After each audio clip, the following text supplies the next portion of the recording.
Hello my friends, welcome to TPC Science classes. In this session, I am going to discuss about syllabus of physics class 9th. आज के class में हम बात करेंगे physics का पूरा जो है आपका सिलेबस जो दिया है ना, पाठ्यक्रम जो दिया है आपका, उसके बारे में बात करेंगे कि क्लास 9th में फिजिक्स में पढ़ना क्या क्या है ना। तो एक एक बात को बिल्कुल समझने का प्रयास कीजिएगा। जैसा कि हम बताए थे VOD में, आप लोग को पूरा का पूरा, ठीक है ना, पूरा का पूरा सिलेबस थ्योरी के साथ साथ न्यूमेरिकल हम साथ में सब करा देंगे। तो उसके लिए हम हाजिर हैं, है ना। और हम लोग आज जो है, पहले हम पूरे क्लास की प्लानिंग हम करेंगे, ठीक है ना। और इस पूरे प्लान में क्या क्या होगा, क्या क्या आपको फैसिलिटी मिलने वाली है और किस तरह से क्लासेस जो है आपकी चलने वाली है, उसके बारे में एक एक मुद्दों को यहाँ पे डिस्कशन किया जाएगा। और साथ ही साथ आपको कितने चैप्टर्स पढ़ने हैं और हर एक चैप्टर्स में क्या क्या पढ़ने हैं और क्या क्या ज्यादा वेटेज रखता है आगे आने वाले समय में, क्या क्या आपसे ज्यादा डिमांडेड टॉपिक रहने वाले हैं, यहाँ से कंपटीशन में इसका क्या वेटेज है। तो ये सब पहलू पे एक एक मुद्दा पे हम बात करेंगे। और आप लोग बस ऐसा समझ लीजिए कि आपका बोर्ड तो एग्जाम है नहीं, तो ऐसा पढ़ो, इस तरह से पढ़ो, इतना डीप में जाकर के पढ़ो, इतना बेहतर ढंग से पढ़ो कि बस ऐसा समझ लीजिए कि फ्यूचर का प्लानिंग आप अभी से कर लो, है ना। मतलब कि इन फ्यूचर आप कोई कॉम्पिटिटिव एग्जाम भी देते हो ना, तो ये जो टॉपिक जो इसमें जो क्लास 9th में जो फिजिक्स में जो आपको पढ़ना है, वो इतना इंपॉर्टेंट है ना, जितना इसकी अहमियत अभी आपको समझ में नहीं आ रही है।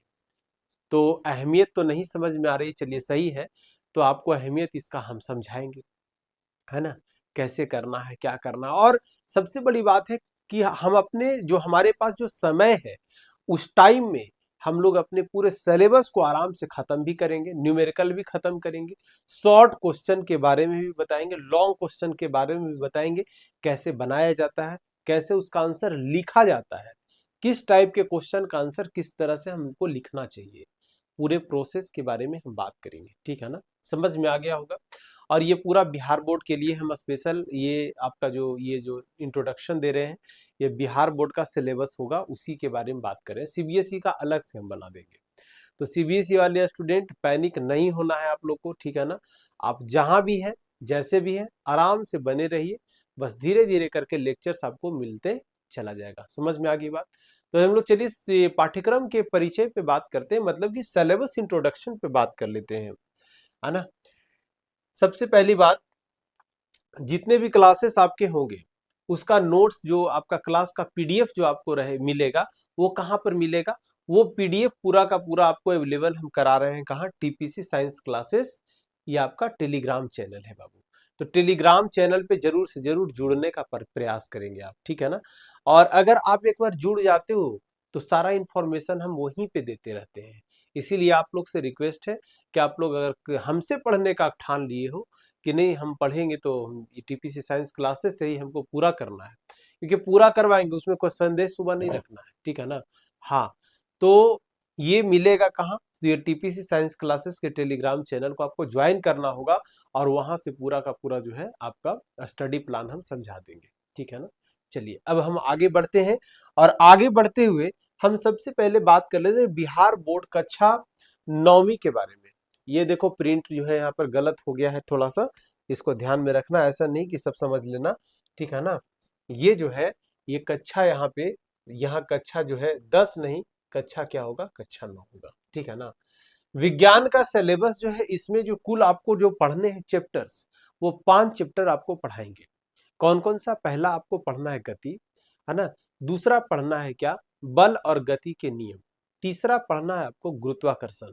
चौथा पढ़ना है आपको कार्य ऊर्जा, और इसी में एक छोटा सा टॉपिक और पढ़ना है जिसको बोलते हैं पावर। पावर मतलब होता है क्या? शक्ति। समझ में गया? मतलब कार्य ऊर्जा और शक्ति। और एक लास्ट जो आप पढ़ोगे उसको बोलते हैं क्या? ध्वनि।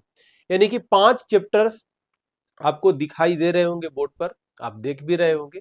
पहला क्या है? गति। दूसरा बल और गति के नियम। तीसरा बोलिए क्या है? गुरुत्वाकर्षण। जहां बैठे हैं वहीं से बोलने की आदत आपको बनानी पड़ेगी। समझ में आ गया ना। इसके बाद आपको क्या पढ़ना है? इसके बाद आपको गुरुत्वाकर्षण, फिर कार्य ऊर्जा और शक्ति। इसके बाद क्या पढ़ना है? ध्वनि। तो ये सब टॉपिक जो है बहुत इंपॉर्टेंट है। आगे आने वाले कॉम्पिटिटिव एग्जाम में यहाँ से कुछ कुछ करके, जो जहां भी साइंस होगा वहां कुछ कुछ करके क्वेश्चन यहाँ से जो है दिया हुआ रहता है, और यहीं से मोस्टली स्टूडेंट फंसते भी हैं। हैरत की बात तो है कि मोस्टली स्टूडेंट यहीं फंस जाते हैं। समझ में आ गया कि नहीं आ गया? हाँ। तो आप हम लोग को क्या करना है, बेहतर ढंग से जो है प्लान करके चलना है। आपका सिलेबस को भी ध्यान में रख करके हम चलेंगे, और एक्स्ट्रा जो भी नॉलेज होगा उसको भी परोसते चलेंगे, ठीक है ना। और जो स्टूडेंट को लगेगा नहीं केवल स्पेशल सर बिहार बोर्ड, तो स्पेशल बिहार बोर्ड का लेक्चर्स भी रहेगा, कुछ एक्स्ट्रा न्यूमेरिकल्स बनाएंगे तो उसका प्लेलिस्ट अलग से हम बना देंगे। जिसको पढ़ने का मन होगा वहां से पढ़ लीजिएगा विशेष, जिसको नहीं पढ़ने का मन होगा वो केवल बिहार बोर्ड स्पेशल वो पढ़ करके आराम से आप फिनिश कर लीजिएगा। क्लियर हो गई बात? हमारे ये जो जर्नी है ये हम ये सोच करके चल रहे हैं कि क्लास 9th क्लास 10th इतना बढ़िया ढंग से पढ़ लो कि क्लास 11th और 12th में आप जेई मेंस या फिर जो स्टूडेंट बायो स्ट्रीम के होंगे, मतलब बायोलॉजी जो लेंगे, वो अपना फ्यूचर जो है सिक्योर करने के बारे में सोचेंगे। तो कॉम्पिटिटिव के लिए आपकी तैयारी समझ लीजिए अभी से ही हम स्टार्ट कर रहे हैं। समझ में आ गई बात? और दूसरी बात, अगर आपको ये लगता है कि केवल बिहार बोर्ड, तो हम तो पहले भी ये बात बोल चुके हैं कि उसका प्लेलिस्ट जो स्पेशल बनाए हैं उसके अलावे जो आपका जो कॉम्पिटिटिव पॉइंट ऑफ व्यू से जो रहेगा वो प्लेलिस्ट हम अलग बना देंगे। समझ में आ गया? तो जैसी आपकी मर्जी, अगर बिहार बोर्ड के लिए अगर सिर्फ सोच रहे हो, सिर्फ पास करने के लिए सोच रहे हो तो आराम से निकल जाएगा। अच्छा नंबर लाने के लिए सोच रहे हो तो भी आप निकाल पाओगे। और अगर आपको कॉम्पिटिटिव के लिए अभी से सोचते हो कि नहीं, कॉम्पिटिटिव का मतलब जेई मेंस है ना, और दूसरा आप ले लीजिए नीट ले लीजिए, ये सब अगर करना चाहते हैं, सीयूईटी करना चाहते हैं, है ना, बीएससी नर्सिंग के बारे में सोचते हैं, तो यहीं से धीरे धीरे फाउंडेशन यहीं से बनना शुरू होता है। उसमें भी आपको फिजिक्स पूछता है, वहाँ भी आपको केमिस्ट्री पूछता है, केवल एक्स्ट्रा पूछता है क्या है, एक्स्ट्रा आपका वहाँ ये पूछ लेता है, ये बायो पूछ लेता है। समझ में आ गया कि नहीं आ गया? हाँ। और अगर हमें बात कर ले कि जेई मेंस के लिए, तो बायोलॉजी हटा दिया जाए तो फिजिक्स केमिस्ट्री और मैथमेटिक्स की दुनिया अलग हो जाती है। समझ में आ गई बात? चलिए, तो गति में हम लोग को क्या क्या पढ़ना है सर? गति का मतलब ये हुआ कि कोई भी वस्तु है, कोई भी ऑब्जेक्ट है, वो अपने पोजीशन को बदलता है समय के साथ साथ। मतलब जैसे हम अपना स्थान को बदल लिए, तो अपना स्थान को बदल लिए तो आप लोग क्या बोल सकते हो कि हम एक गति कर रहे हैं, हम गति में है ना। अगर हम स्थिर हैं, स्थिर हम खड़े हैं, ना हिल रहे हैं ना डुल रहे हैं, तो क्या कहेंगे, हम गति में नहीं, हम विरामावस्था में हैं। मतलब कि हम एट रेस्ट कंडीशन में बोल सकते हैं। इसमें अगर हम एक बिंदु से दूसरे बिंदु तक हम मूव करके जा रहे हैं, हम चलते चले जा रहे हैं, इसका मतलब हम कुछ दूरी को हम कवर कर रहे हैं, कुछ दूरी तय कर रहे हैं, कुछ हम डिस्टेंस को हम क्या कर रहे हैं, ट्रैवल कर रहे हैं। समझ में आ गया कि नहीं आ गया? तो अपने पोजीशन में बदलाव करने के साथ साथ एक बिंदु से दूसरे बिंदु तक जब जाते हैं, तो पहला बिंदु और दूसरे बिंदु के बीच का जो जो दूरी होता है, जो उसका लेंथ जो होता है, जो उसकी लंबाई होती है, वस्तु के द्वारा चली गई कुल जर्नी में हम बात करें, पूरे जर्नी में कुल जो उसके द्वारा जो तय किया गया रास्ते का जो लंबाई होगा, उस रास्ते की लंबाई को दूरी बोला जाता है। तो यहाँ हम दूरी के बारे में बात करेंगे और विस्थापन के बारे में बात करेंगे। वहीं अगर हम बात कर ले, दूसरा टॉपिक आपको इसमें पढ़ाएंगे, चाल और वेग पढ़ाएंगे। दोनों एक ही चीज है लेकिन थोड़ा सा डिफरेंस है, ठीक है ना। अगर एक सरल रेखा में देखा जाए तो दोनों बराबर है, चाल और वेग दोनों बराबर होगा, दूरी और विस्थापन दोनों बराबर होगा। हम सब बताएंगे धीरे धीरे, लेक्चर जब स्टार्ट होगा ना, आपको सब एक एक करके पूरा का पूरा क्लियर होता चला जाएगा। इसके बाद आपको पढ़ाया जाएगा त्वरण के बारे में, इसके बाद आप पढ़ोगे गति के समीकरण के बारे में और गति के ग्राफ के बारे में। समझ में आ गया? तो ये सब कुछ टॉपिक्स हैं। कितने टॉपिक्स हैं? तो 2 2 4 4 1 5 5 टॉपिक जो है गति के अंदर पढ़ना है। लेकिन इसमें आपको जब पढ़ाएंगे तो थोड़ा सा डीप में पढ़ाएंगे, तो थोड़ा सा जाएगा इसमें, ठीक है ना। तो चिंता के विषय नहीं है, सीखने का विषय है। अगर आप अच्छे ढंग से इसको सीखते हो तो बिल्कुल इसको एंजॉय करोगे और बिल्कुल आनंद आएगा इस टॉपिक को पढ़ने में। समझ में आ गया? तो ये जो हिल डुल रहा है, इसमें बहुत सारा बल भी लग रहा है ना, लग रहा है कि नहीं लग रहा है? बहुत सारा बल लग रहा है। अगर कोई वस्तु को हम उठा रहे हैं तो उसमें भी बल लग रहा है। समझ में आ रहा है कि नहीं आ रहा है? हाँ। तो ये जो बल लग रहा है ना, ये जो फोर्स लग रहा है, इसके बारे में पढ़ाया जाए आपको दूसरे चैप्टर में, यानी कि बल और गति के नियम में आपको पढ़ाया जाएगा दूसरा, जिसमें बल के बारे में बताएंगे कि बल होता क्या है ना। सुबह सुबह सुतेले रहो, सुबह सुबह ठंडी के समय में सुबह सुबह सोए हुए रहो, ट्यूशन जाने का मन नहीं कर रहा, स्कूल जाने का मन नहीं कर रहा, और उसके बाद 2 बार 3 बार 4 बार घर पे जो है गार्जियन बोलते हैं जाओ, प्रेशर देते हैं जाओ, नहीं होता है तो डांट डांट भी होता है, डांट पड़ती है कि नहीं पड़ती है? पड़ती है सर, डांट पड़ती है। तो ये जो है एक तरह से प्रेशर दे रहा है, इस तरह से क्या हो रहा है कि आप पर बल लगाया जा रहा है, बलजोबरी जो कहते हैं ना, बलजोबरी भेज देना, वो बलजोबरी भेज दिया जाता है गार्जियन के द्वारा। समझ में आ गया कि नहीं आ गया? हाँ, तो बल के बारे में हम लोग पढ़ेंगे, लेकिन यहाँ वस्तु पे बल लगता है, कितना तरह से लगता है, कितना तरह का बल। जैसे घर्षण बल ले लो, दोनों हथेली को रगड़ो तो कुछ देर के बाद गर्म हो जाएगा हथेली, इसके बीच में भी बल लग रहा है, इसको उठा रहे हैं ये भी बल लग रहा है, हम खड़े हैं हम भी बल लगा रहे हैं, पृथ्वी भी हम पे बल लगा रही है। समझ में आ रहा है कि नहीं?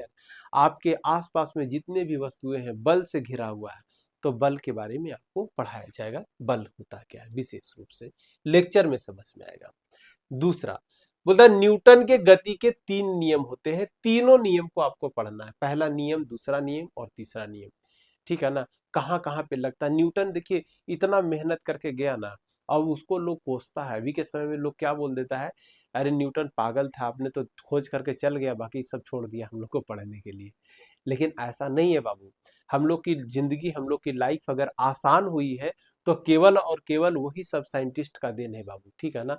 न्यूटन बहुत महान थे, बस इतने समझ लीजिए, ठीक है ना? जो इतने हम लोग के लाइफ को इतना आसान करके वो दे करके चले गए, ठीक है? चलिए, तो न्यूटन के गति के 3 नियम, तीनों नियम पढ़ाएंगे। इसके बाद क्या है, संवेग पढ़ना है, जिसको इंग्लिश में क्या बोलते हैं, मोमेंटम। और लास्ट में संवेग संरक्षण का सिद्धांत हम लोग पढ़ेंगे। मतलब संवेग हमेशा जो रहता है संरक्षित रहता है, सुरक्षित रहता है। संरक्षित कहने का मतलब उसमें कोई लॉस नहीं होगा, समझ में आ गया? मतलब उसका हास नहीं होगा। समझ में आ गया कि नहीं आ गया? तो उस संरक्षण का सिद्धांत के बारे में पढ़ेंगे। तो इसमें 4 टॉपिक आपको पढ़ने हैं दूसरे में। इसके बाद हम आगे बढ़ते हैं नेक्स्ट। तीसरा जो चैप्टर आपको पढ़ना है ये है गुरुत्वाकर्षण, जिसको बोलते हैं ग्रेविटेशन, ठीक है ना? तो ग्रेविटेशन वाले सेक्शन में हम लोग क्या क्या पढ़ेंगे? देखिए, सबसे पहला बेसिक सा मुद्दा हमारे पास ये है कि अगर हम पृथ्वी पर खड़े हैं तो क्यों खड़े हैं, है ना? हम जल पे क्यों नहीं खड़ा हो सकते हैं? ऐसा भी तो सवाल मन में तो उठना चाहिए। अगर नहीं उठता है तो अब उठना शुरू हो जाना चाहिए। हम पृथ्वी पर खड़े हो सकते हैं, पृथ्वी पे चल पाते हैं, कोई सरफेस पे हम चल पाते हैं, किसी भी सॉलिड सरफेस ठोस सतह पे हम चल पाते हैं। लेकिन बाबू जरा सा एक बात सोच करके देखो, पानी पे चल सकते हैं? नहीं चल सकते हैं। हवा पे चल सकते हैं? नहीं चल सकते हैं। क्यों भाई? ऐसा क्या खास बात है सॉलिड में, ठोस में ऐसा क्या खास बात है? जो ठोस हम चल सकते हैं, पृथ्वी पे चल सकते हैं, जल में नहीं चल सकते हैं।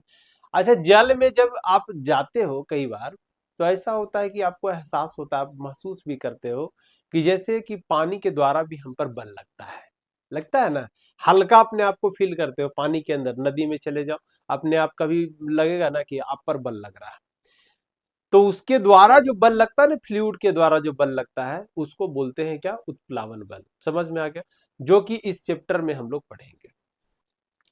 दूसरा, हम लोगों को पृथ्वी खींच रही है अपने तरफ। बाबू ध्यान से सुनिएगा कि अगर हम लोग को पृथ्वी खींच रही है तो कहीं ना कहीं पृथ्वी भी बल लगा रहा है कि नहीं लगा रहा? लगा रहा है सर। अगर ये बल नहीं लगाता तभी हम लोग पेंडुलम की तरह जने मन तने उड़ रहे होते, है ना? हाँ, बात दिमाग में ध्यान से समझते चलिएगा। तो यहाँ एक नियम आया कि दो द्रव्यमान वाला जो वस्तु है वो उसके बीच में बल लगता है, उस बल से रिलेटेड नियम दिया गया जिसको बोलते हैं गुरुत्वाकर्षण का नियम। बोले कि सर, मार्कर आप पकड़े हुए हैं, बल तो लग रहा है, चलिए ठीक है, मार्कर को छोड़ दीजिए, फिर बल कहाँ लग रहा है? फिर तो डायरेक्ट चला जाएगा, पृथ्वी पे गिर जाएगा, सरफेस पे गिर जाएगा। तो कह रहे हैं आप, तो एक तरफ से कह रहे हैं कि दो जो द्रव्यमान वाला वस्तु है उसके बीच में बल लग रहा है, लेकिन यहाँ तो ऐसा हो नहीं रहा है। लेकिन जी बिल्कुल, यहां पर द्रव्यमान के बीच में जो बल लगता है ना, उसका भी जो होगा अमाउंट, वो डिपेंड करता है, मास पे डिपेंड करता है, द्रव्यमान पे डिपेंड करता है, और दोनों के बीच के दूरी पे डिपेंड करता है। कि जितना ज्यादा द्रव्यमान रहेगा उतना ज्यादा लगेगा, जितना कम द्रव्यमान रहेगा उतना कम लगेगा। समझ में आया? तो ये सब बहुत कम है बाबू। बहुत बड़ा बड़ा जो है ना, जैसे आप ले लीजिए चंद्रमा। चंद्रमा जो है पृथ्वी से हमेशा जो है एक डिस्टेंस को मेंटेन किए हुए है। ऐसा तो नहीं कि भाग जाएगा, वहीं का वहीं दिखता है। क्या जी, दिखता है कि नहीं? तो उसको खींच रहा है, कौन खींच रहा है? पृथ्वी खींच रहा है, बल उस पे लगा रहा है, तभी तो रुका हुआ है, नहीं तो भाग जाता हूँ। नहीं समझ में आया? हाँ, तो ये इस नियम के बारे में हम लोग जानेंगे, पढ़ेंगे। दूसरा, अगर बल लग रहा है तो उस पर त्वरण भी काम करेगा। त्वरण जब पढ़ाएंगे तो त्वरण पूरा क्लियर होगा।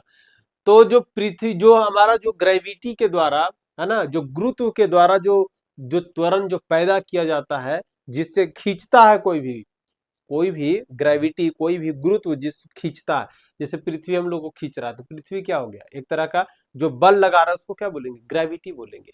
तो कितना त्वरण से खींच रहा है, इसको बोलेंगे गुरुत्व जनित त्वरण।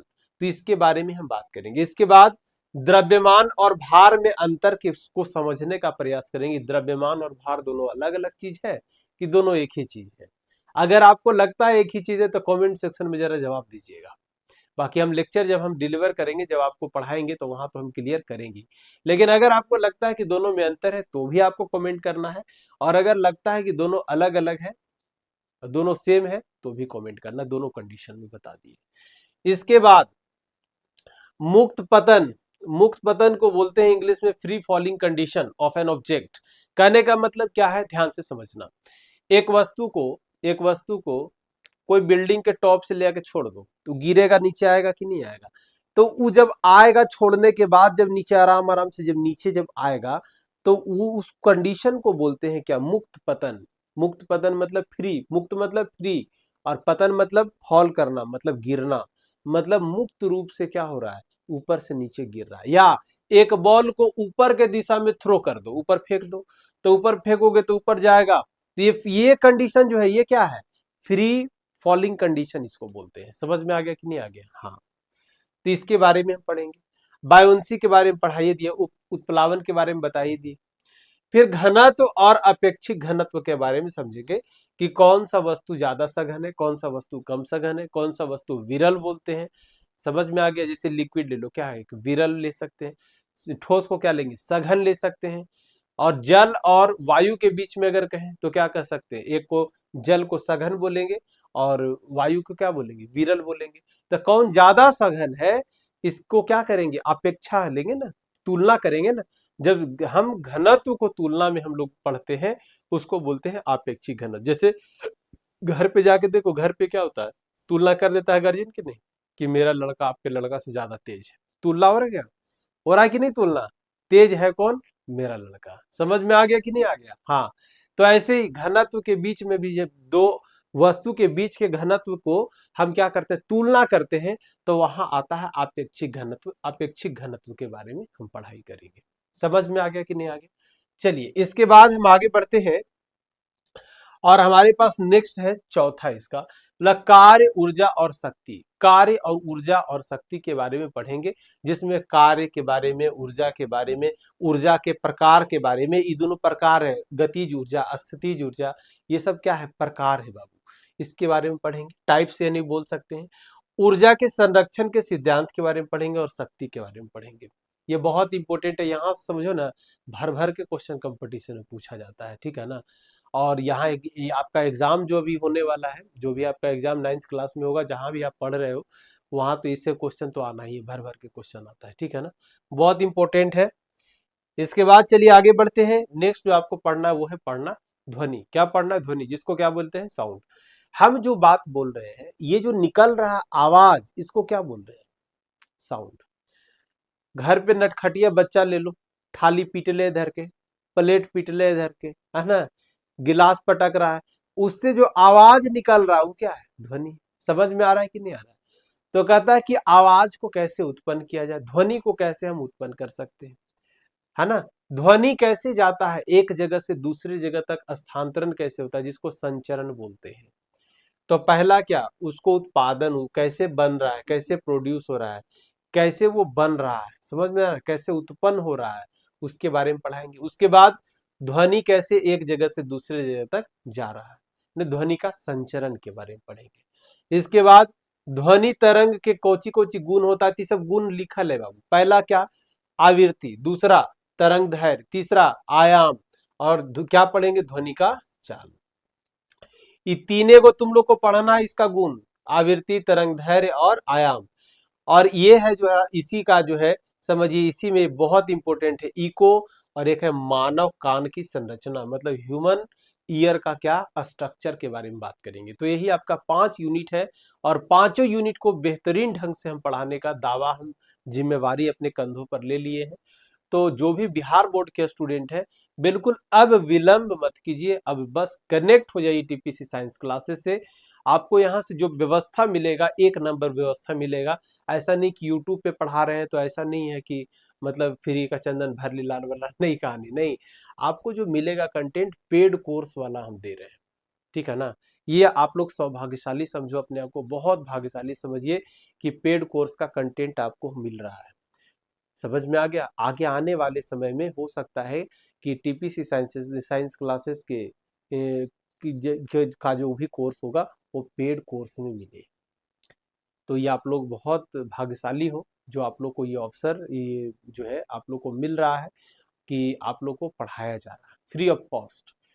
तो विलंब मत कीजिए, ज्यादा से ज्यादा लोगों के पास इसको शेयर कीजिए, ठीक है ना। और क्लास को मन लगा के पढ़िए। बीच बीच में टेस्ट का भी व्यवस्था हम रखेंगे, संडे को हो सकता है कि रख सकते हैं। अभी तो क्लासेस जो अभी तो स्टार्ट ही हो रहा है, आगे बढ़ेगा उसके बाद। समझ में आ गया कि नहीं आ गया? हाँ, तो इसका ध्यान रखना। और चलिए, तो आज जो ये इंट्रोडक्शन का जो सेशन था, इसमें मैं इतना ही तक रखता हूँ, और मिलते हैं नेक्स्ट डे।